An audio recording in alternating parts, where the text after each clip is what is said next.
Yeah, listener, I know you're talking about Charles, right? And I understand why. Like we've sort of had Charles with us for the last decade or whatever it's been, and we've seen a lot of highs and lows with Charles in the UFC. And because Charles is the Rocky story, he's the underdog. He came from a favela in Brazil. He didn't have any money, and he made good, right? Like, and he made good first in jiu-jitsu, and then he came to the MMA and he learned on the job, right, in the UFC. I mean, I think his record was 10-8 for his first 18 fights or whatever it is in the UFC. And the guy kept with it, and he kept with it to the point where he became not only a champion but a legendary champion, a guy who we'll talk about forever. And I guess that's why part of the reason Dana gave him the shot, right? There was some self-interest there. Maybe they didn't want to give Arman a chance or whatever. I mean, you heard Dana talk about Arman missing weight, right? And there was a big question on that. Did he pull out for a back injury? Did he miss weight? Well, he missed weight, and that Dana made that very clear.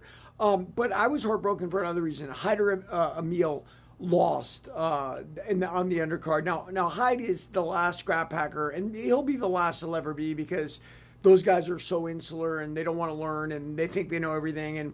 But it doesn't make it any worse for me. I mean, look, Hyde doesn't like me, right? Like, Hyde knew me when I was in the gym, and he's got to follow his mentor Gil and talk smack and all of that. But I've talked on here about how Hyde beat me up one day. I sparred Hyde one time, and he used that new MMA style where they bounce in and out, and they use their forward hand as their power hand with hooks and uppercuts, and then they switch and hooks and uppercuts.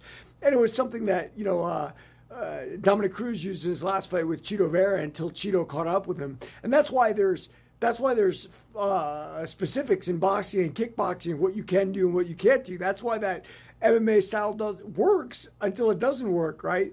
But I was bummed for Hyde either way. I don't care what he thinks about me. I don't care. I hate to see a young man fail in his quest, right? Like, I'm hoping for the best for them and that they win. But what did I say the last time he fought? And I got a lot of likes in that video, a lot of watches and whatnot. I said, look, there's no way Hyde can go on fighting like that. He did that whirlwind thing that Gil used to do at the end of his fights. And then he even tributed Gil after. He said, this is what Gil used to do. And he, and that's great. I mean, you can honor your coach, but you're honoring your coach for the wrong reason. Like, that doesn't work in actual fighting, right? It can work once in a while. You got a guy with a weaker chin, not as tough as you and whatnot, but it will not work forever. And eventually when you start fighting really good guys, which I did last night, you're going to get iced. That guy came forward with a blitz, kneed him right in the face, and Hyde went out. And then, like every scrapbacker I've ever known claimed, oh, once you stop the fight, I was ready to go.